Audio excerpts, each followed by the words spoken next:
서울의 심장을 꿰뚫는 듯한 48층 초고층 빌딩의 최상층. 진성그룹의 심장부인 회장실은 도시의 소음이 전혀 닿지 않는 고요한 선격이었다. 통유리창 너머로 펼쳐진 서울의 파노라마는 마치 잘 만들어진 디오라마처럼 비현실적으로 보였다.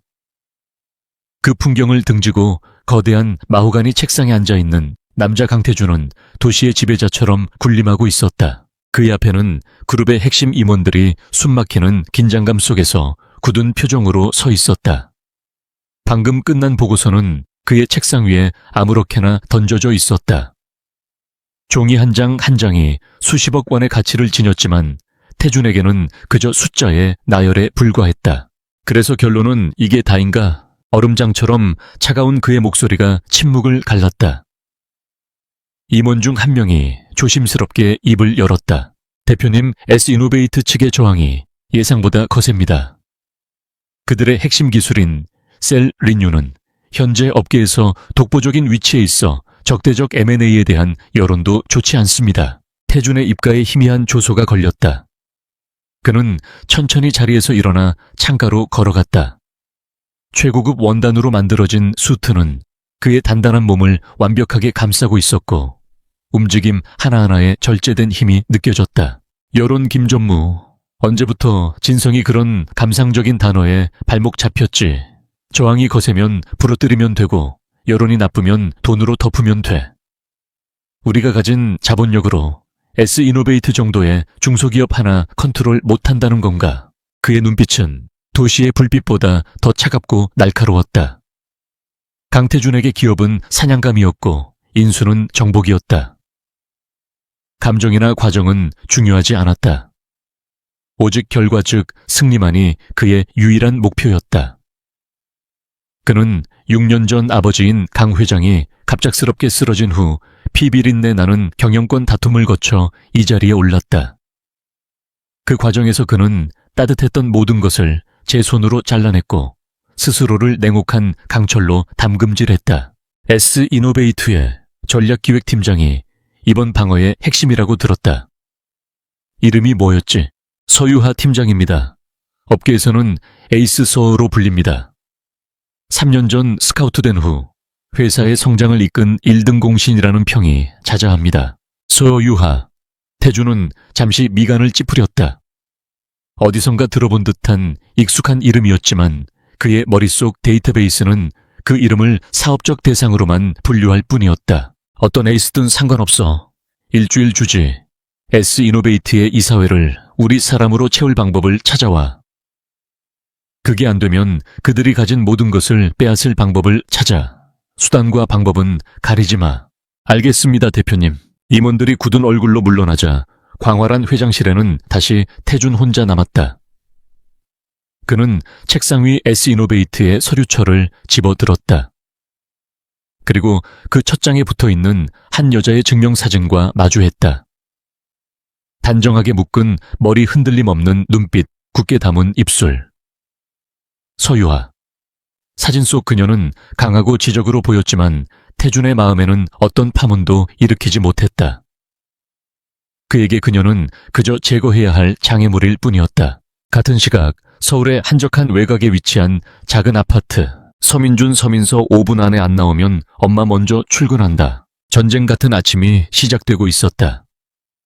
서유하는 한 손으로는 프라이팬 위에 계란을 뒤집고 다른 한 손으로는 태블릿으로 밤새 들어온 업무 메일을 확인하며 소리쳤다. 그녀의 목소리에는 피곤함이 묻어났지만 그 안에는 따뜻한 활기가 넘쳤다. 곧이어 작은 방에서 똑같은 파자마를 입은 6살 배기 쌍둥이가 비틀거리며 걸어 나왔다. 아들 민준이는 잠이 덜 깬 얼굴로 눈을 비볐고 딸 민서은 벌써부터 생기 넘치는 얼굴로 유에게 달려와 안겼다. 엄마, 좋은 아침. 우리 공주님 잘 잤어. 자, 어서 앉아. 민준이도 얼른 세수하고 와. 유아는 민서의 뺨에 뽀뽀를 하며 능숙하게 아이들을 식탁에 앉혔다. 태준의 사무실과는 완전히 다른 세상이었다. 좁고 오래된 아파트였지만 벽에는 아이들이 그린 알록달록한 그림들이 가득 붙어 있었고 공기 중에는 고소한 빵 냄새와 아이들의 웃음소리가 뒤섞여 있었다. 6년 전 세상이 무너지는 것 같은 절망 속에서 유아는 혼자가 아니라는 것을 알았다. 뱃속에서 자라나는 두 개의 작은 심장. 그것이 그녀를 일으켜 세운 유일한 희망이었다. 그녀는 독하게 마음먹었다. 아이들을 위해서라도 반드시 성공하겠다고. 낮에는 학교에서 공부하고 밤에는 아르바이트를 하며 버텼고 졸업 후에는 실력을 인정받아 S이노베이트에 입사했다. 그리고 3년 만에 전략기획팀장이라는 자리에 올랐다. 엄마, 오늘 유치원에서 아빠 참여 수업 있는데. 밥을 먹던 민준이가 조심스럽게 입을 열었다. 유아의 손이 순간 멈칫했다. 이런 날이 올 줄 알았지만 막상 닥치니 심장이 철렁 내려앉았다. 민준아, 엄마가 이야기했지. 아빠는 아주 먼 곳에 아주 중요한 일을 하러 갔다고. 이것은 유아가 아이들에게 수없이 반복해 온 거짓말이었다. 언젠가는 진실을 말해야 한다는 것을 알았지만 아직은 아니었다. 아이들에게 어떻게 설명해야 할까? 너희 아빠는 엄마를 사랑하지 않아서 더 좋은 세상을 원해서 우리를 버렸다고. 차마 그 말을 할 수 없었다. 민서는 눈치 빠르게 화제를 돌렸다. 괜찮아, 우리에겐 세상에서 제일 멋진 엄마가 있잖아. 엄마가 아빠보다 힘도 세고 똑똑해. 유아는 아이들의 머리를 쓰다듬으며 애써 미소 지었다. 그럼 당연하지. 엄마는 슈퍼우먼이니까. 아이들을 유치원 버스에 태우고 회사로 향하는 길. 유아의 얼굴에서 따뜻한 미소는 사라지고 다시 에이스 서의 냉철한 표정으로 돌아왔다. 그녀의 태블릿 화면에는 진성그룹의 적대적 M&A 시도에 대한 대응 전략이라는 제목의 문서가 띄워져 있었다. 진성그룹. 그리고 그 정점에 있는 남자 강태준. 6년 동안 애써 잊으려 했던 이름이었다. 그가 진성그룹의 후계자라는 사실은 알고 있었지만 이렇게 직접적으로 엮이게 될 줄은 꿈에도 몰랐다. 언론에 비친 그의 모습은 그녀가 알던 따뜻하고 다정했던 남자가 아니었다. 인수합병의 귀재, 냉혈한 기업 사냥꾼. 그것이 지금의 강태준을 설명하는 수식어들이었다. S이노베이트의 사무실은 아침부터 긴장감이 감돌았다. 직원들은 진성그룹이라는 거대한 자본의 공세 앞에 불안감을 감추지 못했다. 그러나 유아가 사무실에 들어서는 순간 술렁이던 공기는 조금씩 안정을 되찾았다. 팀장님, 진성 쪽에서 오늘 오후에 실사팀을 보내겠다고 통보해왔습니다. 예상했던 일입니다. 너무 동요하지 마세요. 우리에겐 우리의 무기가 있습니다. 유아는 침착하게 팀원들을 다독이며 회의를 소집했다. 그녀는 밤새 준비한 자료들을 화면에 띄웠다. 진성그룹의 강점은 막강한 자본력입니다. 하지만 그들의 약점은 명확합니다. 그들은 바이오 산업에 대한 이해도가 낮고 오직 단기적인 수익에만 집착합니다. 우리는 S이노베이트가 가진 기술의 가치와 미래 성장 가능성을 부각시켜야 합니다. 이건 단순히 돈의 싸움이 아니라 가치의 싸움입니다. 그녀의 목소리에는 확신이 실려 있었다. 팀원들의 눈에 다시금 빛이 돌기 시작했다. 유아는 그들에게 단순한 상사가 아니라 함께 싸우는 전우이자 지켜야 할 성을 방어하는 사령관이었다. 한편 강태준은 자신의 펜트하우스에서 아침 식사를 하고 있었다. 최고급 호텔 셰프가 차려준 식사였지만 그는 음식의 맛을 전혀 느끼지 못했다. 그의 머릿속은 온통 S이노베이트를 어떻게 효율적으로 정복할지에 대한 생각뿐이었다. 그때 비서실장에게서 전화가 걸려왔다. 오수진 전무님께서 도착하셨습니다. 들여보내. 잠시 후 화려한 외모의 여성이 우아한 걸음걸이로 들어왔다. 태양그룹의 외동딸이자 진성그룹의 전무, 그리고 강태준의 약혼녀인 오수진이었다. 태준 씨, 아침부터 너무 일만 생각하는 거 아니야. 그녀는 자연스럽게 태준의 옆에 앉아 그의 팔에 팔짱을 꼈다. 하지만 태준은 무심하게 팔을 빼내며 신문을 집어들었다.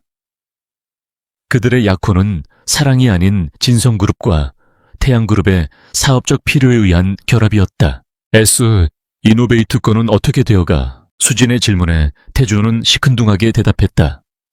문제없어. 곧 정리될 거야. 그 회사 기술력이 꽤 좋다던데. 우리 태양 바이오와 합병하면 시너지가 클 거야.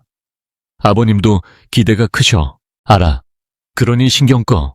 이건 내 방식대로 처리해. 태준의 차가운 태도에 수진의 얼굴이 순간 굳었지만 그녀는 곧 미소를 지으며 아무렇지 않은 척했다. 그녀는 강태준이라는 남자를 손에 넣기 위해 오랜 시간을 투자했다. 그의 옆자리는 오직 자신만의 것이어야 했다. 그날 밤 태준은 다시 혼자가 되었다.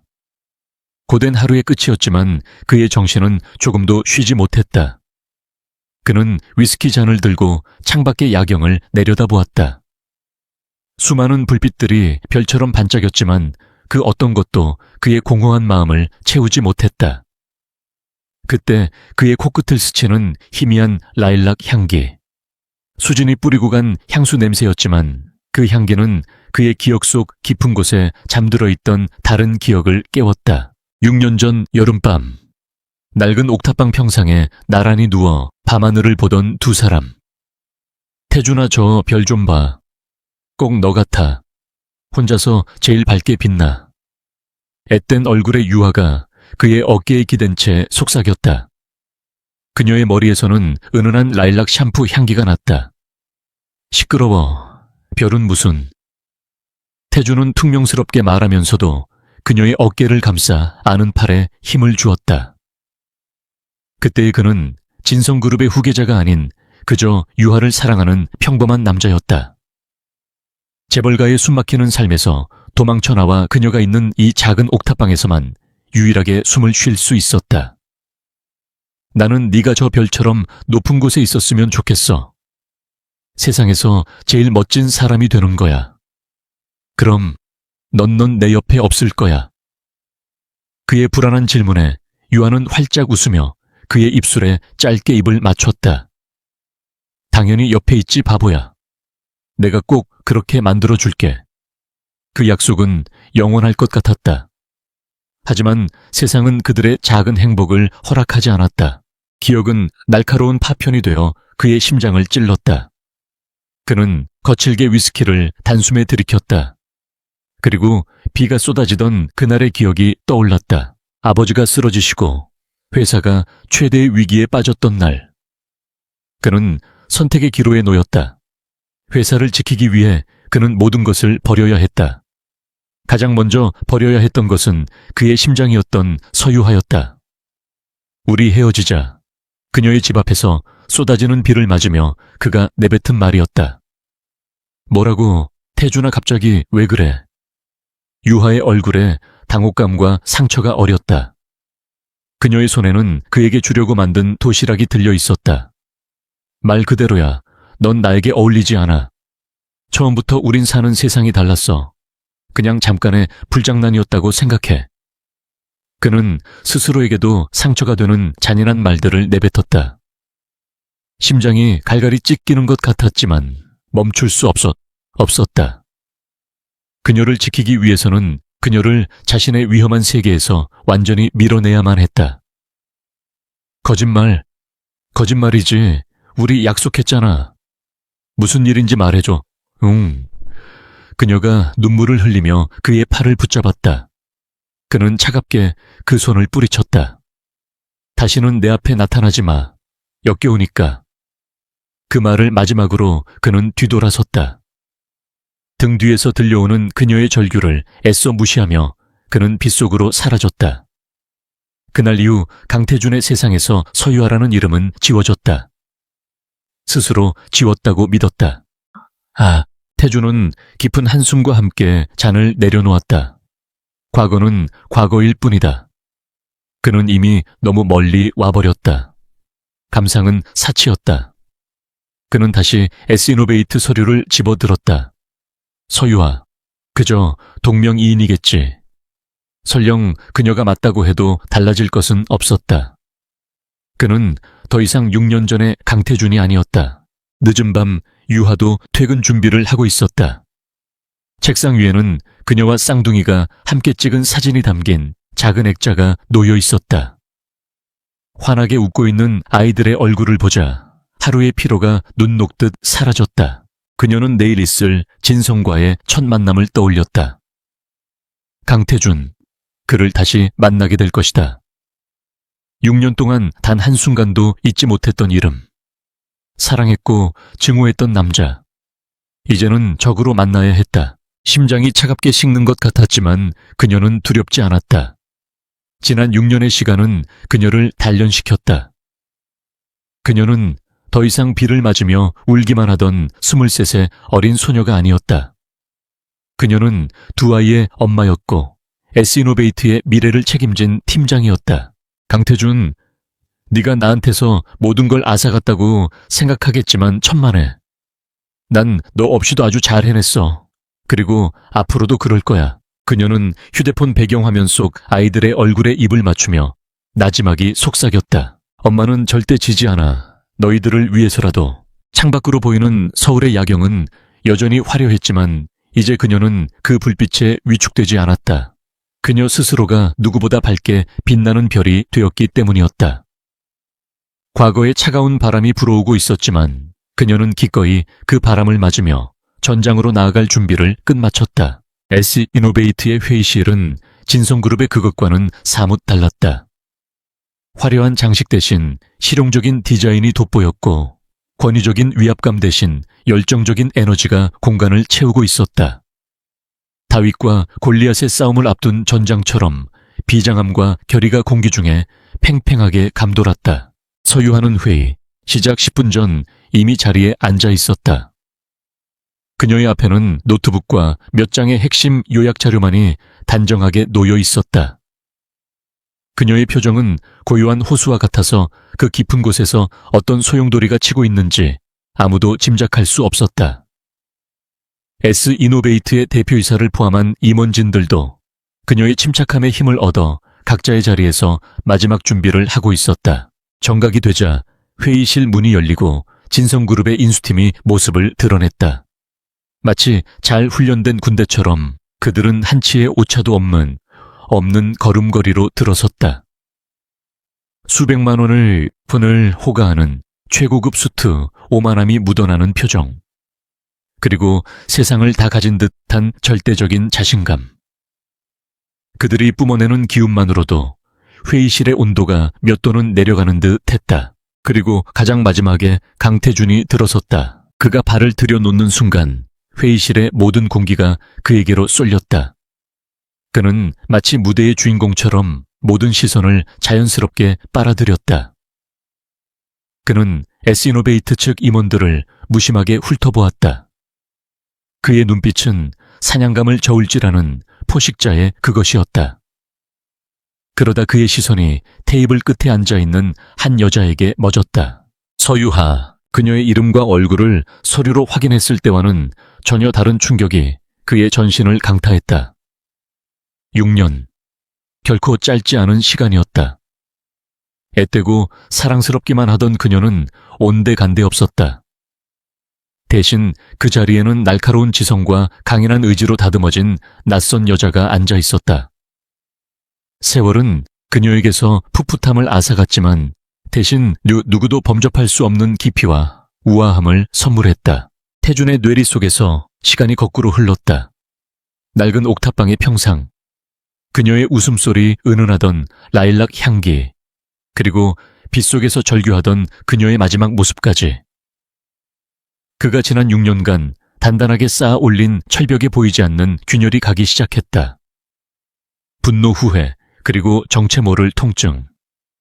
그가 스스로 거세했다고 믿었던 감정들이 화산처럼 들끓어 올랐다. 하지만 그는 강태준이었다. 불과 연천 1초 만에 그는 모든 감정을 차가운 가면 아래로 완벽하게 묻었다. 그의 눈빛은 다시 얼음장처럼 차가워졌다. 과거의 연인이 아니라 예상보다 더 흥미롭고 까다로운 장애물. 그는 서유하를 그렇게 재정의했다. 유하 역시 마찬가지였다. 그가 들어서는 순간 심장이 바닥으로 곤두박질 치는 것 같았다. 머리로는 수어 없이 시뮬레이션을 반복했지만 그의 실물을 마주하는 것은 전혀 다른 차원의 고통이었다. 그는 그녀의 기억 속에 있던 모습보다 더 남자다워졌고 더 강해 보였으며 그리고 훨씬 더 차가워져 있었다. 한때 그녀가 그토록 사랑했던 눈 속의 온기는 흔적도 없이 사라져 있었다. 오래된 상처가 터져 피가 흐르는 듯한 아픔이 밀려왔다. 그때 그녀의 머릿속에 두 아이의 얼굴이 스쳐 지나갔다. 민준이와 민서. 그녀의 세상이자 그녀가 살아가는 이유. 아이들의 얼굴은 그 어떤 고통도 이겨낼 수 있는 갑옷이 되어 주었다. 유하는 허리를 꼿꼿이 세웠다. 그녀의 눈빛은 한치의 흔들림도 없이 날카로워졌다. 그녀는 더 이상 그에게 버림받고 울던 약한 여자가 아니었다. 그녀는 S이노베이트의 전략기획팀장이었다. 두 사람의 눈빛이 허공에서 부딪혔다. 불꽃이 튀는 듯한 짧은 순간이었다. 다른 사람들은 아무것도 눈치채지 못했지만 태준과 유하는 서로의 눈 속에서 지난 6년의 시간과 감정의 무게를 읽었다. 시간 맞춰 와주셔서 감사합니다, 강태준 대표님. S이노베이트의 박 대표가 먼저 정중하게 인사를 건넸다. 태준은 가볍게 고개를 까닥였을 뿐 시선은 여전히 유에게서 떼지 않았다. 자리에 앉은 진성 측의 법무팀장이 오만한 말투로 입을 열었다. 서로는 생략하고 본론으로 들어가지요. 저희 진성그룹이 귀사에 M&A를 제안하는 이유는 간단히 말해 구원입니다. 현재 귀사의 재무구조는 매우 불안정하며 독자적인 기술력만으로는 글로벌 시장에서 생존하기 어렵다는 것이 저희의 판단입니다. 그들은 마치 시혜를 베푸는 듯한 태도로 인수 제안서를 테이블 위로 밀었다. S이노베이트의 가치를 의도적으로 깎아내리고 진성의 막대한 자본력만이 유일한 해결책인 것처럼 포장했다. 태준은 팔짱을 낀 채 유하의 반응을 살폈다. 그녀가 당황하거나 분노하기를 기대했다. 하지만 유하는 표정 변화 하나 없이 제안서를 훑어볼 뿐이었다. 진성 측의 발표가 끝나자 회의실에는 무거운 침묵이 흘렀다. S이노베이트 임원들의 얼굴에는 굴욕감과 분노가 서려 있었다. 그때 유하가 자리에서 일어났다. 또렷하고 힘있는 목소리가 회의실을 울렸다. 발표 잘 들었습니다. 진성그룹이 저희 S이노베이트에 대해 얼마나 깊은 오해를 하고 계신지 잘 알겠습니다. 그녀는 감정적인 호소 대신 철저하게 논리와 데이터로 무장했다. 그녀는 스크린에 준비해온 자료를 띄웠다. 매언저 저희의 가치를 재무제표 상의 숫자로만 판단하신 부분부터 짚고 넘어가겠습니다. 유하는 진성이 평가한 S이노베이트의 기업 가치가 터무니없이 낮게 책정되었음을 조목조목 반박했다. 특히 핵심 기술인 셀 리뉴의 잠재적 가치, 현재 진행 중인 임상 3상 시험의 성공 가능성, 그리고 수십 개의 특허 가치를 조목조목 설명하며 진성 측 평가의 허점을 날카롭게 파고들었다. 다음으로 진성그룹의 바이오 산업에 대한 이해도에 대해 질문을 드리지 않을 수 없군요. 그녀는 화면에 진성그룹이 지난 5년간 신사업에 진출했다가 막대한 손실을 보고 철수한 사례들을 띄웠다. IT 엔터테인먼트 그리고 바이오. 진출할 때마다 언론은 거인의 발걸음이라며 떠들썩했지만 결과는 모두 실패였다. 진성그룹은 제조업 기반의 공룡입니다. 자본력은 막강하지만 변화의 속도가 생명인 바이오 산업의 DNA와는 근본적으로 맞지 않습니다.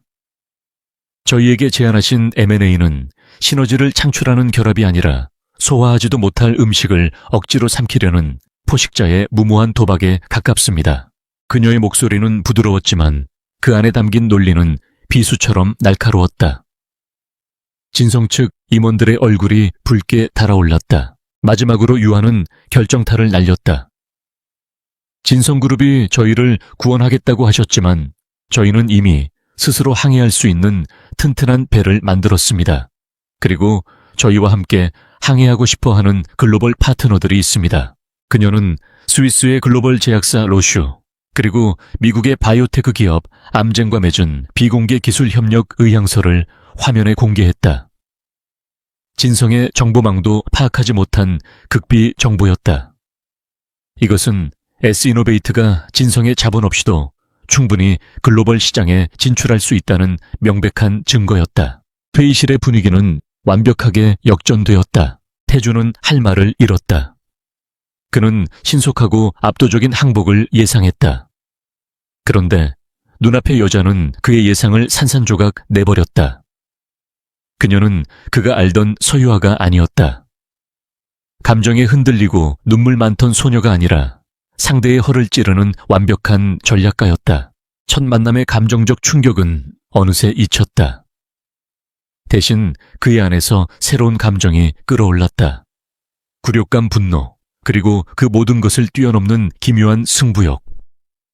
그녀는 지금 그가 가장 자신 있어 하는 전쟁터인 이 회의실에서 그의 논리를 완벽하게 박살내며 그에게 도전하고 있었다. 세요 팀장. 태준이 처음으로 입을 열었다. 그의 목소리는 분노로 낮게 잠겨 있었다. 그럴듯한 말장난이군. 하지만 종이 몇 장으로 우리 진성의 자본력을 이길 수 있다고 생각하나? 유아는 그를 똑바로 마주 보았다. 대표님, 저희는 이기려는 것이 아닙니다. 그저 저희의 가치를 제대로 평가받고 저희의 길을 가겠다는 것뿐입니다. 저희는 돈에 팔려나가는 상품이 아니라 생명을 살리는 기술을 만드는 사람들입니다. 그 자부심은 돈으로 살 수 없죠. 태주는 더 이상 말을 잇지 못했다. 그 어떤 날카로운 질문을 던져도 그녀는 이미 예상했다는 듯 막힘없이 대답했다. 완벽한 방어이자 완벽한 공격이었다. 결국 그날의 회의는 아무런 소득 없이 끝났다. S이노베이트에게는 완벽한 승리였고 진성에게는 치욕적인 패배였다. 진성 측 임원들은 굳은 얼굴로 서둘러 회의실을 빠져나갔다. 하지만 태주는 자리에 남아있었다. 그의 시선은 묵묵히 자료를 정리하는 유아에게 고정되어 있었다. 다른 사람들이 모두 나가고 회의실에 단둘이 남게 되자 공기 중에 팽팽한 긴장감이 감돌았다. 프로페셔널한 가면은 여전히 쓰고 있었지만 그들 사이에는 말로 표현할 수 없는 과거의 무게가 짓누르고 있었다. 태준이 천천히 그녀에게 다가갔다. 서유하 팀장. 위험할 정도로 낮은 그의 목소리에 유하의 손이 순간 멈칫했다. 그녀는 천천히 고개를 들어 그를 보았다. 인상적인 발표였어. 하지만 작은 전투에서 이겼다고 전쟁에서 승리한 걸로 착각하지 않는 게 좋을 거야. 그의 눈에는 노골적인 경고와 함께 정체를 알 수 없는 소유욕이 번뜩였다. 유하는 피식하고 짧게 웃었다. 그녀의 눈은 그의 것만큼이나 차가웠다. 강태준 대표님, 저희는 전쟁을 원하지 않습니다. 그저 저희 것을 지키려는 것뿐입니다. 그건 누구보다 대표님께서 더 잘 아실 텐데요. 그녀의 말은 양날의 검이었다. 표면적으로는 회사를 지키겠다는 의미였지만 그 이면에는 당신이 나를 버리고 당신의 것을 지켰듯이 라는 의미가 숨어 있었다. 태주는 순간 말문이 막혔다. 그녀의 직설적인 공격에 허를 찔린 기분이었다. 그가 무어라 대답하기도 전에 유아는 가볍게 목례를 하고는 그를 스쳐 지나갔다. 그리고 충고 하나 하죠. 다음에는 상대를 좀 더 제대로 분석하고 오시는 게 좋을 겁니다. 아마추어처럼 굴지 마시고요. 그녀가 지나간 자리에는 과거의 라일락 향기가 아닌 서늘하고 깨끗한 비누 향기 같은 것이 희미하게 남았다.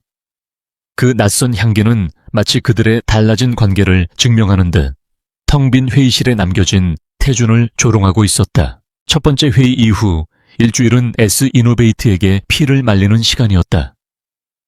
굴욕적인 패배를 맛본 진성그룹은 자비 없는 공세에 나섰다. 그들은 S이노베이트의 핵심 연구원들에게 몇 배의 연봉을 제시하며 빼가려 했고 증권계는 S이노베이트의 재무구조에 대한 악성 루머를 퍼뜨렸다. 투자자들을 압박하고 원료 공급처를 흔드는 등 거대 자본이 할 수 있는 모든 비열한 방법을 총동원했다. S이노베이트는 서유아를 중심으로 똘똘 뭉쳐 필사적으로 버텼지만 직원들의 피로와 불안감은 극에 달하고 있었다.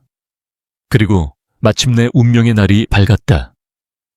진성 측에서 대폭 상향된 금액과 함께 사실상의 경영권 포기를 의미하는 가혹한 조건이 담긴 최종 제안서를 보내왔다. 이를 논의하기 위한 마지막 담판이 중립지역인 최고급 호텔의 컨퍼런스 룸에서 열리게 되었다. 유아는 그 어느 때보다 비장한 각오로 회의를 준비했다. 그런데 회의 시작을 불과 1시간 앞두고 그녀의 핸드폰이 미친 듯이 울렸다. 아이들을 돌봐주던 베이비시터였다. 팀장님, 정말 죄송해요. 저희 애가 놀이터에서 떨어져서 팔이 부러진 것 같아요. 지금 바로 응급실에 가봐야 해서. 정말 죄송합니다. 다급하고 울먹이는 목소리에 유아는 차마 상대를 원망할 수도 없었다. 알겠다고 걱정 말고 아이부터 챙기라고 말하며 전화를 끊었지만 눈앞이 캄캄했다. 이렇게 갑작스럽게 아이들을 맡길 곳은 어디에도 없었다. 회의에 불참할 수는 없는 노릇이었다.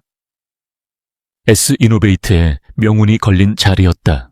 몇 분간의 고민 끝에 유아는 최악의 선택이자 유일한 선택을 했다. 아이들을 데리고 가기로 한 것이다. 호텔 컨시어지나 라운지에 잠시 맡겨두면 회의가 끝날 때까진 괜찮을 거라고 스스로를 위안했다. 그녀는 급하게 아이들의 옷을 갈아입히고 호텔로 향했다. 차를 운전하는 내내 엄마로서의 삶과 직장인으로서의 삶이 위태롭게 충돌하며 아슬아슬한 굉음을 내는 것 같았다. 호텔에 도착한 유아는 컨시어지 직원에게 간곡히 부탁했다. 죄송하지만 제가 정말 중요한 회의에 들어가야 해서요. 한두 시간만 아이들을 좀 봐주실 수 있을까요? 얌전히 있을 겁니다. 다행히 직원은 친절하게 아이들을 위한 라운지로 안내해 주었다. 유아는 아이들의 눈높이에 맞춰 몸을 낮췄다. 민준, 민서, 엄마 지금부터 어른들이랑 아주 중요한 이야기하러 갈 거야. 여기서 직원분이랑 그림 그리면서 딱 1시간만 기다릴 수 있지. 엄마 금방 올게. 응, 엄마 걱정 마. 민서가 씩씩하게 대답했다. 민준이는 말없이 고개를 끄덕였지만 엄마의 불안한 얼굴을 걱정스럽게 쳐다보고 있었다. 유아는 아이들의 뺨에 뽀뽀를 해주고 무거운 발걸음을 옮겼다. 회의실의 공기는 지난번보다 훨씬 더 살얼음판 같았다. 강태준은 시작부터 S이노베이트의 약점을 집요하게 파고들며 그들을 벼랑 끝으로 몰아붙였다. 지난 일주일간 S이노베이트의 주가는 20% 폭락했고 핵심 연구원 3명이 사직서를 냈습니다. 박 대표님, 이게 당신들이 말하는 스스로 항해할 수 있는 튼튼한 배의 현주소입니까? 태준의 목소리는 칼날처럼 날카로웠다. 유아는 침착하게 방역에 나섰다. 그것이야말로 진성그룹이 얼마나 비신사적인 방법으로 시장을 교란하고 있는지 보여주는 증거입니다. 저희 기술의 가치는 단기적인 주가 변동이나 몇몇 직원의 이탈로 훼손되지 않습니다. 오히려 이런 시련을 통해 저희의 결속력은 더욱 단단해졌습니다. 논쟁은 시간이 갈수록 격렬해졌다. 유아는 태준의 모든 공격을 논리와 팩트로 막아냈다. 그녀의 철벽 같은 방어에 태준의 인내심이 바닥을 드러내기 시작했다. 그는 S이노베이트를 무너뜨리는 것뿐만 아니라 서유아라는 여자 그 자체를 굴복시키고 싶다는 비뚤어진 욕망에 사로잡혔다. 서 팀장. 태준이 유아를 똑바로 노려보며 말했다. 당신은 여전히 감정적인 부분을 비즈니스와 구분하지 못하는군. 사적인 감정에 휘둘려 대의를 그르치는 사람이 이끄는 조직에 미래는 없어. 그것은 명백히 그녀를 겨냥한 인신공격이었다. 6년 전 모든 것을 감정적인 불장난으로 치부했던 그의 말이 떠올랐다. 유하의 심장이 차갑게 식었지만 그녀는 표정을 바꾸지 않았다. 대표님이야말로 사적인 감정으로 M&A를 진행하고 계신 건 아닙니까? 마치 과거에 놓친 사냥감을 다시 잡으려는 것처럼요. 그녀의 방역에 태준의 얼굴이 싸늘하게 굳었다. 두 사람 사이에 흐르는 팽팽한 기류는 회의의 본질을 넘어서고 있었다. 그 시각 라운지에 있던 아이들은 점점 지루해지기 시작했다. 친절한 직원이 간식과 그림 도구를 가져다 주었지만 엄마와 떨어져 낯선 곳에 있다는 불안감은 어쩔 수 없었다. 누나 엄마한테 가고 싶어. 민준이가 민서의 옷소매를 잡아 끌었다. 조금만 더 기다리자. 엄마 중요한 이야기 한다고 했잖아. 싫어. 아까 엄마 목소리 들렸어. 저쪽에서 엄마가 누구랑 싸우는 것 같았단 말이야. 호기심 많고 활발한 민서는 민준이의 말에 귀가 솔깃했다. 정말 가보자. 두 아이는 잠시 한눈을 파는 직원 몰래 라운지를 빠져나왔다. 민준이가 들었다는 엄마의 목소리를 따라 복도를 걸어가자 웅장한 문이 달린 커다란 회의실이 나타났다. 문틈으로 희미하게 유하의 목소리가 새어나오고 있었다. 아이들은 망설임 없이 무거운 문을 힘껏 밀었다. 묵직한 소음과 함께 문이 열렸다. 격렬하던 회의실의 모든 소음이 거짓말처럼 멎었다. 모든 어른들의 시선이 문개에 서 있는 2명의 작은 아이에게로 쏠렸다. 똑같은 옷을 입고 겁을 먹은 듯 하면서도 호기심 가득한 눈으로 안을 두리번거리는 쌍둥이. 유하의 얼굴에서 핏기가 사라졌다. 심장이 멈추고 세상이 무너지는 느낌이었다. 그녀의 최악의 악몽이 현실이 되는 순간이었다. 이 엄마, 민서가 환하게 외치며 유아를 향해 달려왔다. 유아는 자기도 모르게 자리에서 일어나 아이를 받아 안았다. 민준이는 민서 뒤를 따라 들어오다 상석에 앉아있는 한 남자를 보고 우뚝 멈춰섰다. 강태준, 민준이는 그 얼굴을 본 적이 있었다. 엄마의 서랍 깊숙한 곳, 낡은 사진첩 속에 있던 빛바랜 사진 속에서. 엄마가 아무도 안 볼 때 몰래 꺼내보며 슬픈 표정을 짓던 그 사진 속의 남자. 아주 먼 곳으로 갔다던 엄마의 슬픈 이야기 속 주인공. 아이의 단순한 논리는 모든 조각을 맞추었다. 이 사람이 엄마를 슬프게 하는 사람이다.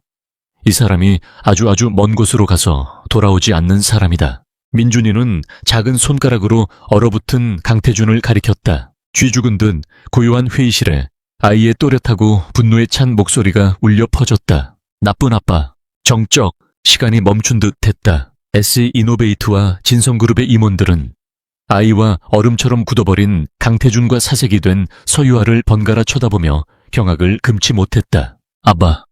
그 단어가 태준의 머릿속을 헤집어 놓았다. 그는 아이를 보았다. 자신을 향해 분노를 터뜨리는 작은 소년을. 그리고 그 아이의 눈코 굳게 담은 입술에서 부인할 수 없을 만큼 선명한 자신의 모습을 발견했다. 그리고 유에게 안겨있는 여자아이 역시 마찬가지였다. 머릿속에서 모든 것이 어지럽게 뒤엉켰다. 6년이라는 시간. 헤어지던 그날, 불가능하다고 생각했던 퍼즐이 섬광처럼 맞춰졌다. 정신이 아득해졌다. 죄송합니다. 정말 죄송합니다. 유아가 거의 울부짖듯이 사과하며 아이들을 데리고 나가려 했다. 그녀의 손은 주체할 수 없이 떨렸고 완벽했던 프로의 가면은 산산조각 나 있었다. 민서를 안고 민준이의 손을 잡아 끌며 그녀는 도망치듯 회의실을 빠져나가려 했다. 잠깐 태준의 목소리가 그녀의 발목을 붙잡았다. 그는 자리에서 일어나 천천히 그녀에게 다가왔다. 그의 얼굴은 창백하게 질려 있었고 눈동자는 지진이라도 일어난 듯 격렬하게 흔들리고 있었다. 서유하, 설명해. 그의 목소리는 분노인지 충격인지 절망인지 모를 감정들로 심하게 떨리고 있었다. 유아는 그를 돌아보았다. 그녀의 눈에는 눈물이 가득 고여 있었다. 여기서 할 이야기는 아닙니다. 비켜주세요. 설명하라고 했어. 태준이 버럭 소리를 질렀다. 그의 이성을 붙들고 있던 마지막 끈이 끊어진 것 같았다. 그의 고함에 놀란 민서가 와응하고 울음을 터뜨렸다. 그 울음소리는 태준에게 2번째 충격이었다. 그는 한 번도 겪어보지 못한 상황 앞에서 어쩔 줄 몰라 했다. 아빠라는 이름, 그리고 아이의 울음. 그의 세상에는 존재하지 않던 2가지가 한꺼번에 그의 삶을 덮쳤다. 더 이상 협상은 불가능했다. S이노베이트의 박 대표가 황급히 상황을 수습하며 회의 종료를 선언했다.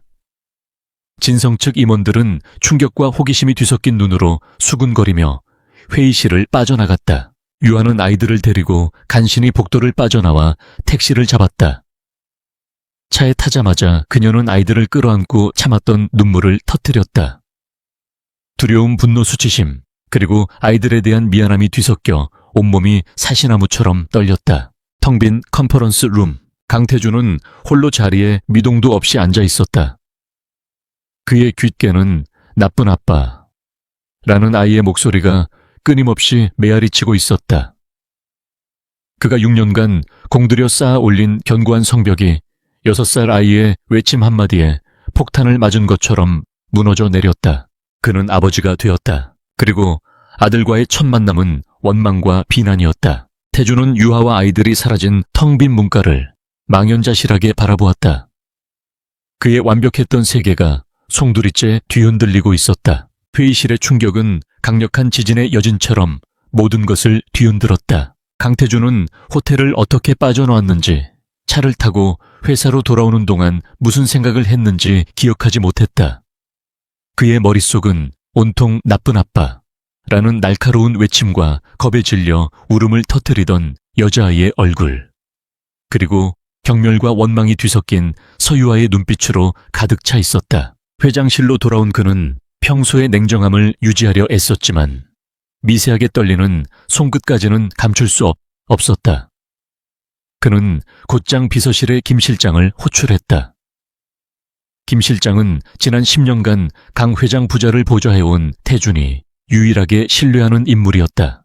김 실장, 부르셨습니까, 대표님? 서유아 팀장. 아니, 서유아 씨에 대해 알아봐. 6년 전 오늘부터 지금까지 모든 걸 알아내. 어디서 살았고, 뭘 했고, 누구를 만났는지. 그리고 아이들에 대해서도 하나도 빠짐없이 최대한 신속하고 은밀하게. 태준의 목소리는 갈라져 있었다. 그의 이성적인 두뇌는 이 감정적인 대혼란을 수습하기 위해 사실과 데이터를 요구하고 있었다. 그는 증거가 필요했다. 이 모든 것이 현실이라는, 그리고 자신이 감당해야 할 책임이라는 명백한 증거. 김 실장은 태준의 흐트러진 모습을 보고 놀랐지만 어떤 질문도 하지 않고 묵묵히 고개를 숙였다. 알겠습니다. 한편 유아는 아이들을 데리고 집에 도착했다. 택시에서 내리자마자 다리에 힘이 풀려 주저앉을 뻔했다. 그녀는 아이들을 부엌 식탁에 앉히고 따뜻한 우유를 데워주었다. 오늘 일로 충격을 받은 아이들을 진정시키는 것이 우선이었다. 엄마, 아까 그 아저씨가 진짜 나쁜 아빠 맞아? 민준이가 조심스럽게 물었다. 아이의 순수한 질문이 비수가 되어 유아의 가슴에 박혔다. 지난 6년간 아이들을 지키기 위해 쌓아온 거짓말의 성벽이 무너져 내리고 있었다. 그녀는 아이들 앞에 무릎을 꿇고 눈을 맞췄다. 민준아, 민서야, 엄마 이야기 잘 들어줘. 그 아저씨는 엄마랑 아주 오래전에 알던 사람이야. 그리고 엄마가 우리 민준이, 민서 힘들게 하지 않으려고 혼자서 씩씩하게 키우려고 그랬어. 오늘 일은 엄마가 미안해. 엄마가 지켜주지 못해서. 유아의 목소리가 떨리며 눈물이 차올랐다. 아이들은 엄마의 눈물을 보고 겁을 먹었지만 작은 손으로 엄마의 눈물을 닦아주었다. 엄마, 울지 마. 내가 지켜줄게. 민준이가 제법 어른스러운 목소리로 말했다. 나도 내가 혼내줄 거야. 민서도 주먹을 불끈 쥐었다. 아이들의 모습에 유아는 눈물 속에서 희미하게 웃었다. 그녀는 결심했다. 무슨 일이 있어도 다시는 강태준이라는 남자가 자신의 아이들의 세계를 흔들게 두지 않겠다고. 그가 알게 된 이상 그는 분명히 자신들의 삶에 뛰어들려 할 것이다. 막아야 했다. 무슨 수를 써서라도. 다음 날 소문은 걷잡을 수 없이 퍼져나갔다. S이노베이트와 진성그룹 양쪽 모두 발칵 뒤집혔다. S이노베이트 내부에서는 유하를 향한 동정과 의심의 시선이 교차했다. 이사회에서는 그녀의 사생활 문제를 거론하며 책임을 묻는 목소리가 나왔다. 유하는 박 대표를 찾아가 스스로 사직서를 내밀었다. 이번 일로 회사에 누를 끼쳐 죄송합니다. 제가 모든 책임을 지고 물러나겠습니다. 하지만 박 대표는 그녀의 사직서를 단호하게 찢어버렸다. 세호 팀장, 지금 당신이 물러나면 우리 회사는 그대로 진성에 잡아먹히는 거야. 나는 서 팀장의 사생활이 아니라 능력을 보고 스카우트하 했어. 그리고 지금 회사가 필요한 건 당신의 사생활에 대한 해명이 아니라 진성을 막아낼 수 있는 능력이야.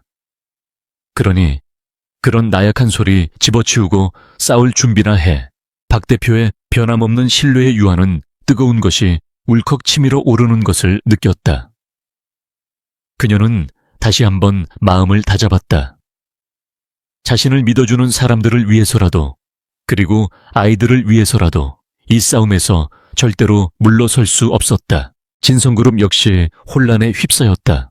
냉혹한 황제로 군림하던 강태준에게 숨겨진 아이가 있다는 소문은 모든 직원의 가십거리가 되었다.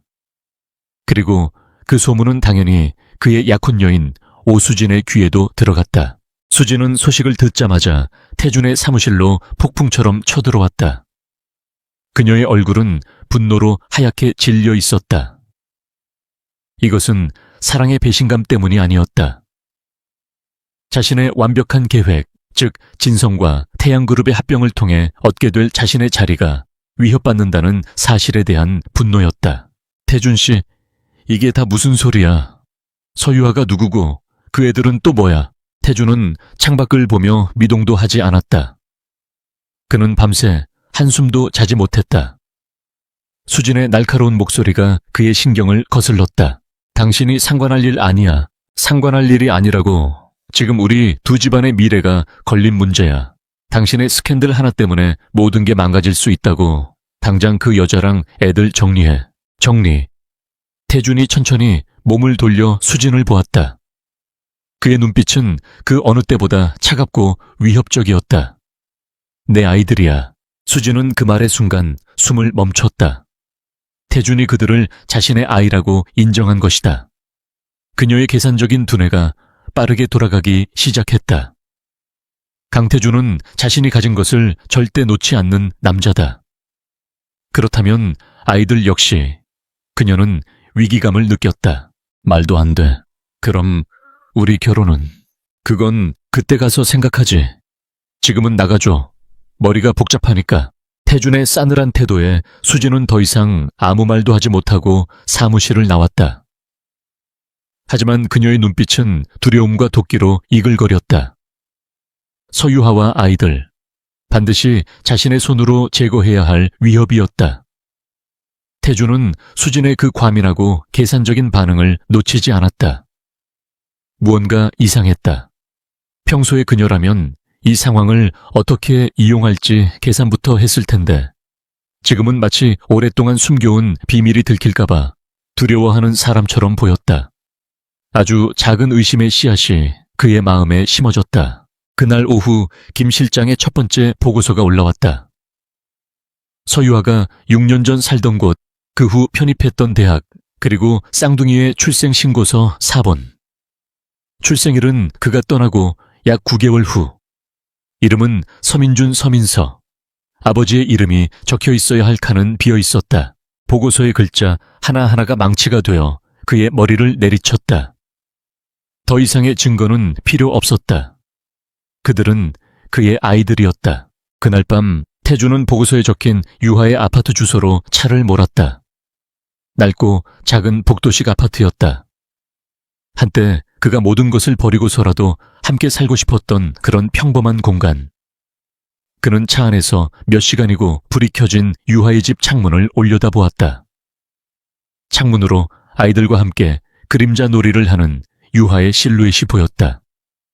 웃음소리가 들리는 듯했다. 그가 지난 6년간 초고층 펜트하우스에서 고독하게 야경을 내려다볼 때 유하는 이 작은 공간에서 두 아이를 키우며 웃고 울고 있었던 것이다. 분노와 죄책감, 그리고 자신이 한 번도 가져보지 못한 따뜻한 가족의 풍경에 대한 강렬한 이끌림이 그의 안에서 폭풍처럼 휘몰아쳤다. 그는 차에서 내려 아파트로 들어가려 했다. 하지만 입구에서 발걸음을 멈췄다. 자신에게 무슨 자격이 있단 말인가? 원하는 것은 무엇이든 힘으로 빼앗아왔던 그의 방식은 저 작은 창문 안의 세계에는 통하지 않았다. 다음 날 그는 유하의 회사 주차장에서 그녀를 기다렸다. 더 이상 참을 수 없었다. 답을 들어야 했다. 차에서 내리는 유하의 앞을 막아선 태준이 간신히 입을 열었다. 이야기 좀 해. 유하는 그를 벌레 보듯 쳐다보았다. 그녀의 눈에는 경멸 외에 어떤 감정도 담겨 있지 않았다. 대표님과는 할 이야기 없습니다. 제 아이들 앞에서 그리고 제 직장 앞에서 다시는 얼쩡거리지 말아주셨으면 합니다. 내 아이들이기도 해. 그 말에 유아가 코웃음을 쳤다. 아이들이요, 천만에요. 그 아이들은 내 아이들이에요. 당신은 6년 전 그 비오는 날 아빠가 될 자격까지 모두 버렸어요. 이제 와서 권리 주장하지 마세요. 역겨우니까. 6년 전 자신이 그녀에게 했던 말이 그대로 부메랑이 되어 돌아왔다. 태주는 아무 말도 할 수 없었다. 유아는 그를 지나쳐 차갑게 말했다. 당신이 원하는 건 S이노베이트지 않습니까? 그렇다면 비즈니스로만 상대하시죠. 회의실 밖에서 당신과 엮일 생각 추호도 없으니까요. 그녀는 차를 몰아 그의 곁을 떠났다.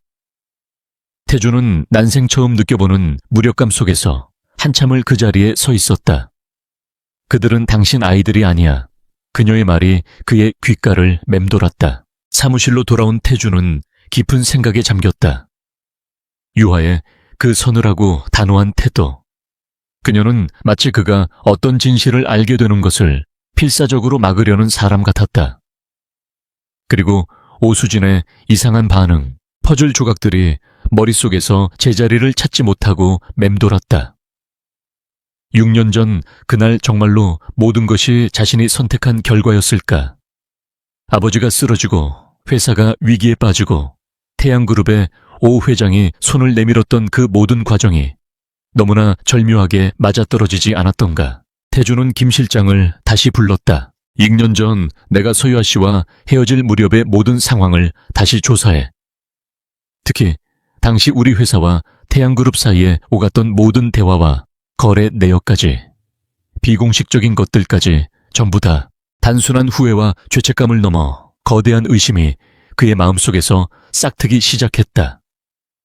그는 더 이상 옥좌에 앉은 자신만만한 왕이 아니었다. 자신의 과거와 현재를 송두리째 뒤흔드는 거대한 폭풍의 한가운데에 길을 잃은 남자가 되어 있었다. 회의실 사건 이후 S이노베이트를 둘러싼 전쟁은 새로운 국면으로 접어들었다. 강태준의 흔들리는 모습과 서유아와 아이들의 등장은 오수진과 그녀의 아버지인 태양그룹 오 회장에게는 재앙의 서막과도 같았다. 그들이 지난 10년간 공들여온 진성태양 합병 계획의 가장 중요한 연결고리인 태준과 수진의 결혼이 뿌리째 흔들리기 시작한 것이다. 오 회장은 평생을 야심과 계략으로 살아온 노회한 맹수였다. 그는 이 위협을 뿌리 뽑기로 결심했다. 그의 목표는 단 하나, 서유아를 강태준의 인생에서 그리고 이 세상에서 완벽하게 지워버리는 것이었다. 오 회장의 공격은 양갈래로 치밀하고 잔인하게 시작되었다. 첫째는 S이노베이트의 숨통을 끊는 것이었다. 그는 자신이 가진 모든 인맥과 자금을 동원해 S이노베이트가 접촉하던 글로벌 제약사들의 압력을 넣었다. 스위스 로슈와 미국 암젠의 고위 관계자들에게 익명의 투서를 보내 S이노베이트의 핵심 기술 셀 리뉴에 치명적인 부작용이 있으며 서유아 팀장이 임상 데이터를 조작했다는 악의적인 거짓 정보를 흘렸다. 바이오 산업에서 신뢰는 생명과도 같았다. 근거 없는 루머였지만 태양그룹이라는 이름이 가진 무게는 S이노베이트와의 협상 테이블에 불신이라는 독을 풀기에 충분했다. 둘째는 서유아 개인을 사회적으로 매장시키는 것이었다. 이 임무는 딸인 오수진이 맡았다. 수진은 흥신소를 고용해 유아의 뒷조사를 샅샅이 캤다. 하지만 유아의 삶은 깨끗했다. 일과 육아 외에는 어떤 흠도 찾아낼 수 없었다. 조급해진 수진은 결국 없으면 만들면 된다는 비뚤어진 결론에 도달했다. 며칠 후 한 타블로이드 매체에 자극적인 제목의 기사가 실렸다. 에이스 서유아 팀장의 위험한 거래, M&A 전쟁 속 검은 뒷거래 의혹. 기사와 함께 실린 사진은 유아가 한 낯선 남자로부터 돈 봉투를 받는 것처럼 보이는 교묘하게 조작된 사진이었다. 그 남자는 업계에서 기업 스파이로 알려진 인물이었다. 진성의 M&A를 막기 위해 경쟁사에 회사의 기밀을 팔아넘겼다는 뉘앙스를 풍기는 악랄한 기사였다. 공격은 치명적이었다. S이노베이트의 주가는 연일 폭락했고 해외 파트너들은 공식적으로 협상 중단을 통보해왔다. 회사는 창립 이래 최대의 위기에 직면했다. 하지만 유에게 더 큰 고통을 안겨준 것은 개인에 대한 공격이었다. 그녀의 청렴함과 전문성이 한순간에 의심받기 시작했다. 회사 동료들은 대놓고 말은 못했지만 그녀를 의심하고 수군거렸다. 더 견디기 힘든 것은 소문이 아이들의 유치원에까지 퍼졌다는 사실이었다. 몇몇 학부모들은 유아를 피했고 아이들이 민준이 민서와 어울리지 못하게 막았다. 엄마, 오늘 유치원에서 지혜가 나랑 안 논대. 우리 엄마 나쁜 사람이랬어. 집으로 돌아오는 길에 민서가 울먹이며 한 말은 유아의 심장을 갈갈이 찢어놓았다. 다른 것은 다 견딜 수 있었다. 하지만 자신의 아이들이 상처받는 것은 결코 용납할 수 없었다. 유아는 무너지지 않았다. 아니, 무너질 수 없었다. 그녀는 밤을 새워가며 셀리뉴 기술에 대한 반박 데이터를 만들고 언론중재위원회에 정정보도를 신청했다. 조작된 사진의 출처를 찾기 위해 고군분투했다. 그녀는 거대한 성벽에 혼자 몸을 던져 부딪히는 계란과 같았지만 결코 멈추지 않았다. 같은 시각 강태준의 조사 역시 예상치 못한 방향으로 흐르고 있었다. 김 실장이 가져온 보고서는 태준을 거대한 혼란과 분노 속으로 몰아넣었다. 6년 전 진성그룹이 갑작스러운 유동성 위기에 처했을 때 태양그룹의 오 회장은 해외 페이퍼 컴퍼니를 통해 비밀리에 진성의 주식을 공매도했다. 위기를 만든 장본인이었던 것이다. 그리고 그는 구원자처럼 나타나 긴급 자금을 지원해 주었다. 단 하나의 조건을 걸고 바로 태준과 수진의 약혼이었다. 모든 것이 계략이었다. 태준을 자신의 사위로 삼아 진성을 통째로 삼키려는 오 회장의 거대한 덫. 하나 더 있습니다, 대표님. 김 실장이 낡은 서류 봉투를 내밀었다. 6년 전 해고되었던 대표님의 운전기사를 찾았습니다. 오랜 설득 끝에 당시 운전기사는 죄책감 속에서 진실을 털어놓았다. 태준이 유하와 헤어지던 그 비오는 날, 그는 오 회장 비서의 지시로 서류 봉투 하나를 유아의 옥탑방에 전달했다고 했다. 봉투 안에는 태준과 수진이 다정하게 호텔 라운지에 앉아있는 교묘하게 연출된 사진, 몇 장과 태준의 필체를 흉내낸 위조 편지가 들어있었다고 했다. 유하야, 미안하다. 나는 나에게 더 큰 날개를 달아줄 여자를 선택하기로 했다. 같은 내용의 그날 대표님은 하루 종일 쓰러지신 회장님 곁에서 병원을 지키셨습니다. 하지만 서유아 씨는 아마 대표님이 다른 여자를 만나고 있었다고 믿었을 겁니다. 운전기사는 그 대가로 거액의 돈을 받고 입을 다물었고 얼마 후 사소한 실수를 빌미로 해고당했다. 증인을 없애기 위한 계획의 일부였던 것이다. 모든 퍼즐 조각이 맞춰졌다. 태준의 머릿속에서 거대한 폭발이 일어나는 것 같았다. 그는 잔인한 선택을 한 남자가 아니었다. 오 회장의 거대한 연극 무대 위에서 노란한 광대였을 뿐이다. 오 회장은 위기를 조작해 그의 손발을 묶고 약혼을 강요했으며 동시에 사람을 시켜 유하가 그를 배신자로 오해하게 만들었다. 그를 완벽하게 고립시키고 자신들의 꼭두각시로 만들기 위해 두 사람의 사랑을 갈라놓았던 것이다. 그가 유에게 내뱉었던 그 잔인한 말들. 역겨우니까 다신 나타나지 마. 그녀를 지키기 위한 말이라고 생각했지만 사실은 오 회장이 의도한 대로 그녀가 완벽하게 돌아설 수밖에 없도록 만든 말이기도 했다. 지난 6년간 그를 짓눌러왔던 엄청난 죄책감이 이제는 차갑고 시퍼런 분노로 변했다. 그는 기만당했다. 그의 인생은 조종당했다. 그리고 그가 사랑했던 여자와 그의 아이들이 그 계략의 가장 큰 희생자였다. 태준은 책상 위에 놓인 모든 증거들을 보았다. 오수진이 조작했을 것이 분명한 유하의 스캔들 사진, 오 회장의 주가 조작 내역이 담긴 보고서, 전직 운전기사의 진술서. 이제 모든 것이 명확해졌다.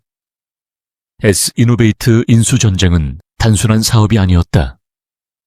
자신과 진성그룹을 완전히 장악하기 위한 오 회장의 마지막 체스 게임이었던 것이다. 그리고 그들은 서유아를 마지막 희생양으로 삼으려 하고 있었다. 하지만 이제 왕은 더 이상 꼭두각시가 아니었다. 태주는 수화기를 들었다. 그의 얼굴에서는 모든 감정이 사라져 있었다. 폭풍전야의 고요함만이 감돌았다. 김 실장 주주총회 날짜 최대한 앞당겨. 그리고 오 회장과 오수진 전무를 포함한 태양그룹 관계자 전원을 초청해 이사 자격으로. 그는 잠시 말을 멈췄다가 얼음처럼 차가운 목소리로 덧붙였다. 쇼를 시작할 시간이니까 진성그룹의 임시 주주총회를 하루 앞둔 날 오 회장과 오수진은 마지막 카드를 꺼내 들었다.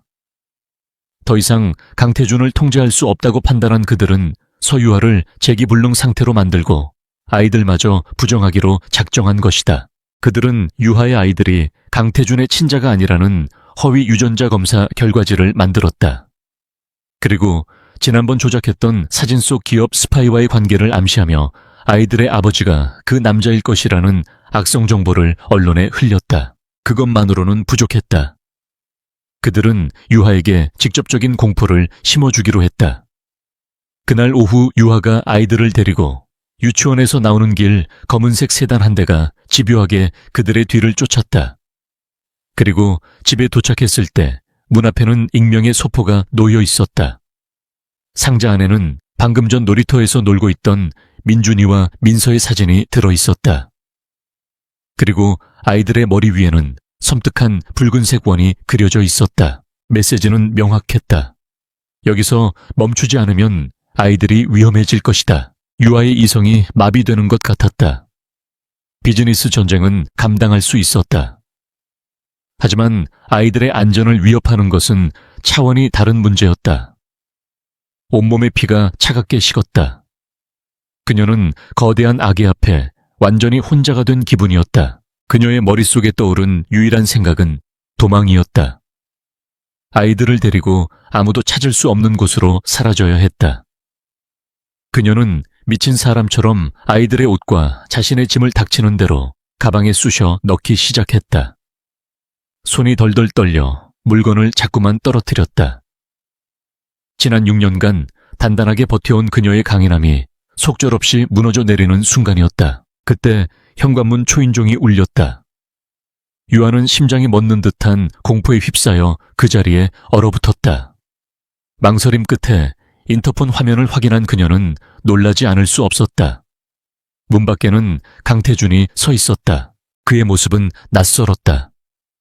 늘 그를 감싸던 냉혹한 오만함은 사라지고 깊은 고뇌와 결연한 의지가 그 자리를 대신하고 있었다. 오 회장 일가에 대한 감시를 붙여두었던 그는 이미 모든 상황을 파악하고 있었다. 문 좀 열어줘, 제발. 그의 목소리는 간절했다. 유아는 잠시 망설이다 떨리는 손으로 문을 열었다. 안으로 들어선 태주는 엉망이 된 집안과 공포에 질린 유하의 얼굴, 그리고 엄마 뒤에 숨어 겁먹은 눈으로 자신을 쳐다보는 아이들을 보고 가슴이 미어지는 것 같았다. 그는 아무 말 없이 서류 봉투 하나를 그녀에게 내밀었다. 이것부터 봐. 봉투 안에는 그가 밤새 모은 모든 진실이 담겨 있었다. 6년 전 오 회장이 꾸민 계략의 증거들, 조작되기 전에 원본 사진들, 전직 운전기사의 육성이 담긴 녹취 파일, 그리고 태양그룹이 유하와 S이노베이트를 공격하기 위해 벌인 모든 공작의 증거까지. 유하는 서류를 읽어 내려가는 내내 숨을 쉴 수 없었다. 6년간 그녀를 지옥 속에 살게 했던 그날의 진실. 그가 그녀를 버린 것이 아니었다. 그들 둘 다 거대한 탐욕의 희생양이었을 뿐이다. 고개를 들자 자신과 똑같은 고통이 담긴 태준의 눈과 마주쳤다. 태준은 용서를 구하지 않았다. 대신 그는 애원했다. 유하야, 내가 아무 자격 없는 놈인 거 알아. 하지만 제발 내일 하루만, 딱 하루만 나를 믿어줘. 도망가지 마. 내가 모든 걸 바로잡게 해줘. 단 하루만이라도 아빠 노릇하게 해줘. 내 가족 내가 지키게 해줘. 가족. 그 단어가 둘 사이의 공기 중에 무겁게 떠올랐다. 유아는 아이들을 한 번, 그리고 태준을 한 번 쳐다보았다. 그녀의 눈빛이 흔들렸다. 다음 날 진성그룹 주주총회장, 회의장은 주주 임원, 그리고 수많은 기자들로 발 디딜 틈이 없었다. 태양그룹의 오 회장과 오수진은 가장 앞줄에 앉아 승리를 확신하는 여유로운 미소를 짓고 있었다. 오늘의 핵심 안건은 태양그룹과의 합병을 최종 승인하는 것이었다. 모두의 시선이 집중된 가운데 강태준이 단상 위로 올라섰다. 그는 놀라울 정도로 침착하고 차분해 보였다. 그는 준비된 연설문 대신 예상치 못한 이야기부터 꺼냈다. 안개원을 처리하기에 앞서 먼저 우리 그룹이 직면한 신뢰의 문제를 짚고 넘어가야겠습니다. 그의 말에 장내가 술렁였다. 태준은 아랑곳하지 않고 대형 스크린에 오수진이 조작했던 유하의 스캔들 사진을 띄웠다. 그리고 바로 옆에 원본 사진을 띄웠다. 사진 속 유하는 돈 봉투가 아닌 자신의 팀원이 건네는 서류를 받고 있었다. 이것은 시작에 불과합니다. 태준은 이어서 전직 운전기사의 고백이 담긴 녹취 파일을 재생했다.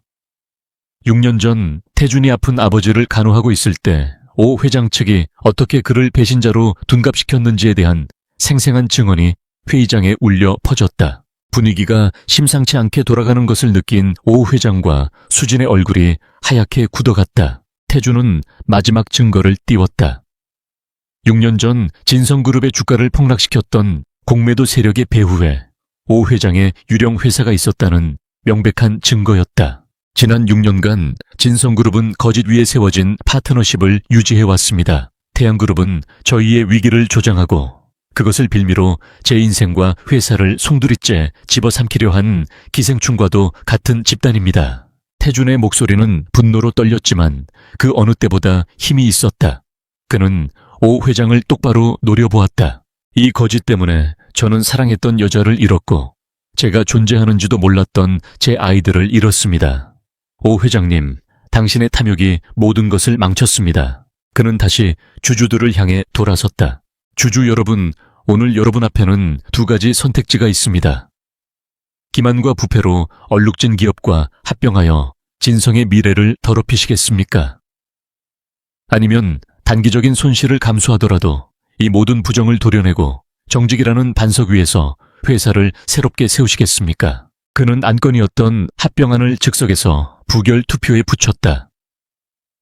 그것은 자신의 모든 것을 건 도박이었다. 수십조 원의 계약회사의 주가, 그리고 자신의 명성까지 모두 내던지고 진실을 택한 것이다. 회의장은 아수라장이 되었다. 기자들의 카메라 플래시가 미친 듯이 터져나왔고 주주들의 고함이 뒤섞였다. 오 회장은 모든 것을 부인하려 했지만 압도적인 증거 앞에서 아무도 그의 말을 믿지 않았다. 그는 결국 충격을 이기지 못하고 그 자리에서 쓰러졌다. 오수진은 태준을 향해 배신자라며 악을 썼지만 그 외침은 곧 경비원들에게 끌려나가는 비명으로 바뀌었다. 합병은 무산되었다. 진실은 세상에 드러났다. 태준은 단상에서 내려왔다. 그는 주변의 혼란은 안중에도 없다는 듯 회의장 맨 뒷줄을 향해 시선을 돌렸다. 회의장 밖 복도 모니터로 모든 것을 지켜보고 있던 서유아가 그곳에 서 있었다. 수많은 인파를 사이에 두고 두 사람의 시선이 허공에서 마주쳤다. 어떤 말도 필요 없었다. 6년 만에 그들은 비로소 서로를 이해했다. 그는 선택했다. 권력이 아닌 정의를, 제국이 아닌 가족을, 왕은 다른 왕국을 정복하는 대신 자신의 왕좌를 기꺼이 희생함으로써 비로소 잃어버렸던 명예를 되찾았다. 거대한 폭풍이 지나간 자리는 처참했다. 주주총회에서 드러난 진실은 대한민국 재계를 발칵 뒤집어 놓은 초대형 스캔들로 번졌다.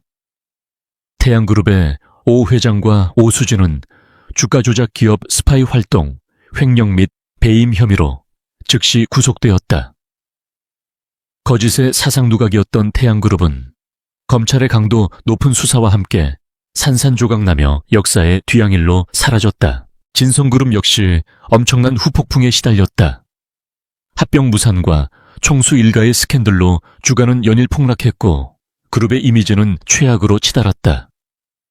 강태준은 모든 책임을 지기로 했다. 그는 긴급 기자회견을 열어 국민과 주주들에게 머리 숙여 사죄하고 진성그룹의 모든 직위에서 물러나겠다고 공식적으로 발표했다. 왕좌에서 스스로 걸어 나온 것이다. 반면 S이노베이트는 기적처럼 살아남았다. 모든 의혹이 벗겨지자 회사의 가치는 오히려 이전보다 더 높게 평가받았다. 그들의 기술력과 위기 속에서 보여준 서유아 팀장의 리더십에 감명받은 해외 파트너사들의 투자 제의가 쇄도했다. 서유아는 회사의 영웅이 되었다. 그녀는 마침내 자신의 힘으로 동료들과 회사를 지켜낸 것이다. 그렇게 몇 달의 시간이 흘렀다. 세상을 떠들썩하게 했던 폭풍이 잦아들고 뜨거웠던 여름이 지나가자 서울의 거리에는 선선한 가을바람이 불기 시작했다. 강태준은 더 이상 재계의 황제가 아니었다. 그는 태양그룹 재판의 핵심 증인으로 연일 검찰 조사를 받았고 사재를 털어 피해를 본 소액 주주들에게 보상하며 자신의 과오를 수습하는데 모든 시간을 쏟았다. 수백억 원짜리 펜트하우스와 수십 대의 슈퍼카 대신 그는 유아의 집 근처에 작은 오피스텔을 얻었다. 제국을 잃었지만 이상하게도 그의 얼굴은 6년 만에 처음으로 편안해 보였다. 그에게는 이제 새로운 일이 생겼다. 바로 아빠 되기였다. 그 과정은 서툴고 어색하고 고통스러웠다. 그는 무작정 유아의 삶에 뛰어드는 대신 멀리서부터 시작했다. 매일 오후 유치원 근처의 카페에 앉아 아이들이 끝나는 모습을 멀리서 지켜보는 것이 그의 유일한 낙이었다. 아이들의 웃는 얼굴을 보는 것만으로도 가슴이 벅차오르다가도 그 웃음 속에 자신이 없었다는 사실에 심장이 저며왔다. 처음에 아이들 특히 민준이는 그를 철저히 경계했다. 나쁜 아빠라는 첫인상은 쉽게 지워지지 않았다. 유아 역시 그를 막지는 않았지만 그렇다고 살갑게 받아주지도 않았다. 그녀는 아이들의 마음이 다치지 않도록 조심스러운 거리를 유지하며 그를 지켜보았다. 태준은 포기하지 않았다. 그는 평생 해본 적 없는 방식으로 벽을 허물기 시작했다. 그는 아이들이 좋아하는 음식이 무엇인지 알아내 서툰 솜씨로 요리를 했다. 처음 만든 볶음밥은 새까맣게 타버려 웃음거리가 되었지만 그는 다음 날 다시 도전했다. 아이들이 늘 강아지를 키우고 싶어 했다는 것을 알고 유아에게 조심스럽게 허락을 구한 뒤 작고 하얀 강아지를 선물했다. 강아지의 이름을 가을이라고 지은 것은 민서였다. 어느 주말 태준은 민준이가 낑낑대며 만들다 포기한 복잡한 레고성을 밤을 새워 완성해 주었다. 그는 그 과정에서 자신에게 그런 인내심이 있었다는 사실을 처음 알았다. 함께 레고를 조립하며 민준이는 처음으로 그에게 마음을 열고 학교 이야기를 들려주었다. 결정적인 변화는 유치원에서 열린 아빠 참여의 날에 찾아왔다. 태준은 난생 처음 입어보는 촌스러운 단체 티셔츠를 입고 다른 아빠들과 어색하게 서 있었다. 밀가루 속 사탕 찾기 게임에서는 온몸이 하얀 밀가루 범벅이 되었고 아빠와 함께 달리기에서는 일부러 넘어져 아이들의 웃음을 자아냈다. 그날 그는 처음으로 아이들이 자신을 보며 활짝 웃는 소리를 들었다. 그 웃음소리는 그가 지난 6년간 이루어온 그 어떤 사업적 성공보다도 값지고 눈물겨운 것이었다. 집으로 돌아오는 길 민준이가 그의 손을 먼저 잡았다. 민서는 그의 목에 매달리며 조심스럽게 입을 열었다. 아, 아빠. 그날 밤 아이들이 잠든 후 유하와 태준은 처음으로 마주 앉았다. 비즈니스 파트너도 원수도 아닌 그저 두 아이의 부모로서였다. 태준이 먼저 침묵을 깼다. 미안해 유하야. 그의 목소리는 깊은 회한으로 잠겨 있었다. 모든 게 다 미안해. 너를 떠났던 거, 몰랐던 거 그리고 너의 삶을 전쟁터로 만든 거. 정말 미안하다. 그 진심 어린 사과에 유하가 6년간 굳게 닫아두었던 감정에 댐이 무너져 내렸다. 그녀는 소리 없이 눈물을 흘렸다. 억눌러왔던 고통과 분노, 외로움과 서러움이 눈물이 되어 하염없이 흘러내렸다. 그녀는 지난 6년이 얼마나 힘들었는지, 얼마나 무서웠는지, 아이들을 보며 얼마나 많이 울었는지 처음으로 털어놓았다. 태준은 아무 말 없이 그녀의 이야기를 들어주었다. 그는 그녀의 눈물을 닦아줄 자격도 없다는 것을 알았다. 그저 그녀의 고통을 온몸으로 함께 느끼는 것 외에는 할 수 있는 것이 없었다. 그 눈물은 끝이 아닌 새로운 시작을 위한 정화의 과정이었다. 유아는 그를 용서한다고 말하지 않았다. 하지만 그의 진심을 보았다. 시간은 흘러 완연한 가을이 되었다. 화창한 주말 오후의 공원. 네 사람이 함께 연을 날리고 있었다. 민준이와 민서의 웃음소리가 푸른 하늘 아래 경쾌하게 퍼져나갔다. 유아와 태주는 나란히 서서 아이들을 바라보았다. 우연히 그들의 손이 스쳤다. 둘은 잠시 놀라 서로를 쳐다보다가 이내 어색하지만 따뜻한 미소를 지었다. 아직 그들의 미래가 어떻게 될지는 아무도 몰랐다. 하지만 분명한 것은 새로운 가족의 기초가 단단하게 세워지고 있다는 것이었다. 그때 민준이가 연주를 잡고 있던 태준에게 달려와 외쳤다. 아빠 데오 노피. 납변이라는 수식어가 사라진 온전한 아빠라는 부름이었다. 그 순간 태준의 눈시울이 뜨거워졌다. 그는 벅차오르는 감정을 누르며 유하를 보았다. 유하는 온화한 미소와 함께 조용히 고개를 끄덕여 주었다. 그는 더 이상 세상의 왕은 아니었다. 하지만 그는 이제 두 아이의 세상 그 전부인 아빠가 되었다. 네 사람의 웃음소리 속에서 가을이라는 이름의 강아지가 꼬리를 치며 뛰어다녔다. 그리고 그들 위로 상처와 후회의 무게를 벗어던진 연희 희망과 자유의 상징처럼 푸른 가을 하늘 속으로 힘차게 솟아오르고 있었다.